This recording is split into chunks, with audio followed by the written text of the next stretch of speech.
बिस्मिल्लाहिर्रहमानिर्रहीम। अस्सलाम वालेकुम वरहमतुल्लाहि वबरकातुहू। नाज़रीन, आप देख रहे हैं विज़डम हराइज़न, वो उफ़ुक़ जहां अल्फाज सिर्फ आवाज़ नहीं बनते बल्कि ज़ख्मों पर मरहम और टूटे हुए दिलों के लिए रास्ता बन जाते हैं। आज हम एक ऐसे मौजू में और ज़्यादा गहराई के साथ उतरेंगे क्योंकि ये मौजू सुनने के लिए नहीं, महसूस करने के लिए है। ये दुनिया लफ्ज़ों से नहीं, रद्दनमल से टूटती है। अक्सर हम समझते हैं कि ये जुमला था जिसने मुझे तोड़ा, मगर हकीकत ये है हमें जुमले नहीं तोड़ते, उन जुमलों के बाद आने वाली खामोशी तोड़ती है। जब कोई वजाहत नहीं आती, कोई मुआफ़ी नहीं आती, कोई एहसास नहीं आता, तो दिल खुद को बंद कर लेता है और फिर रिश्ते दरवाज़ा बन जाते हैं जिन पर ताला नहीं, अना लगी होती है। मुआफ़ी किसी और के फेल पर महन तस्दीक नहीं। मुआफ़ी ये नहीं कि तुम ठीक, बल्कि मुआफ़ी ये है कि मैं इस दर्द को अपनी शनाख्त नहीं बनाऊंगा। ये एक अंदरूनी फ़ैसला है जो बाहर के हालात से आज़ाद होता है, क्योंकि मुआफ़ी हमें हमारी गलती दुखा देती है, हमें कमज़ोर महसूस कराती है, हमें अपने ईगो के सामने खड़ा कर देती है।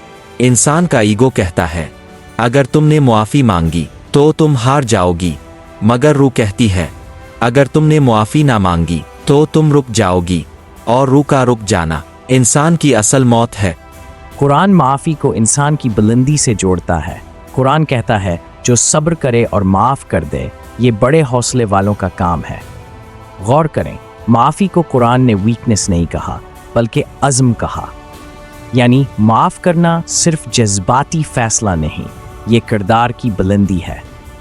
जब आप मुआफ़ नहीं करते, आपका दिल सख्त हो जाता है, आपकी दुआ में वज़न कम हो जाता है, आप हर रिश्ते को शक की नज़र से देखते हैं। आप कहते हैं मैं ठीक हूँ, मगर हकीकत में आप अलर्ट मुंह में जिंदा होते हैं, हर वक्त दिफाई, हर वक्त मोहतात, हर वक्त थके हुए। मुआफ़ी आपको इस जंग से निकालती है। एक सच्ची मुआफ़ी 4 मराहिल से गुजरती है और हर मरहला ईगो को तोड़ता है। एक, अपने आप के सामने सच बोलना, मैंने गलत कहा। ये मरहला इंसान अकेले में रोते हुए तय करता है। 2, ह्यूमिलिटी, बगैर शर्त, बगैर जस्टिफिकेशन मुआफ़ी मांगना, ये वो लम्हा है जहां इंसान बड़ा बनता है। 3, वल्नरेबिलिटी, ये कबूल करना के सामने वाला कबूल भी कर सकता है, ये खतरा सिर्फ बहादुर लेते हैं।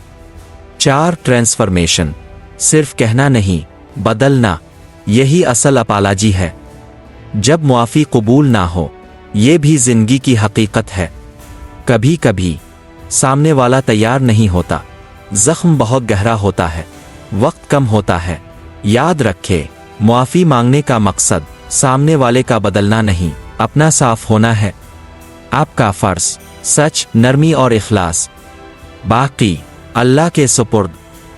कुछ मुआफ़िया कहीं नहीं जाती, कभी आप पीछे हिट जाते हैं, आप बदला नहीं लेते, आप दुआ कर देते हैं। ये वो मुआफ़ी है जो सिर्फ अल्लाह देखता है, और जो मुआफ़ी अल्लाह देख ले वो ज़ाय नहीं होती। रसूल और मुआफ़ी की इंतहा। सोचे, ताइफ का मंजर, अत्थर, लहू, दर्द। फरिश्ते कहते हैं अगर आप कहीं तो ये बस्ती मिटा दी जाए। रसूल कहते हैं नहीं, शायद उनकी नस्लों में कोई अल्लाह को मानने वाला हो। ये मुआफ़ी नहीं, ये रहमत का समंदर है। ये वो मकाम है जहां इंसान फरिश्तों से बुलंद हो जाता है। ये सबसे मुश्किल मुआफ़ी है। आप रात को लेटते हैं और दिमाग कहता है काश ऐसा ना किया होता, काश मैं बेहतर होता, काश वक्त वापस आ जाए, लेकिन वक्त वापस नहीं आता। कुरान कहता है अल्लाह तौबा करने वालों से मोहब्बत करता है। अगर अल्लाह मोहब्बत करता है तो आप नफरत क्यों? खुद को मुआफ़ करना गुरूर नहीं, ईमान है। कीना दिल को अंधेरा करता है, मुआफ़ी दिल में रोशनी लाती है। इसीलिए मुआफ़ करने वाला जल्द रोता है, इसकी दुआ जल्द कबूल होती है, इसका सजदा हल्का होता है। दिल का वज़न कम हो जाए तो रूह अलिफाने लगती है। अगर आज कोई नाम दिल में कानता है, कोई याद दिल को जकड़ती है, कोई बात बरसों से रुकी हुई है, तो ये सवाल खुद से पूछे, मुआफ़ करके खुद को आज़ाद कर सकता हूँ। याद रखे, मुआफ़ी किसी और के लिए एहसान नहीं, ये अपने आप के लिए शिफा है। तो ए इंसान, मुआफ़ कर, क्योंकि तो कमज़ोर नहीं, तो इंसान है। और इंसान तब अजीम बनता है जब वो दर्द के बावजूद रहमत चुन लेता है। यही विज़डम हराइज़न का पैगाम है कि असल इनकलाब दिल के अंदर से शुरू होता है और इसकी पहली आवाज़ मुआफ़ी होती है।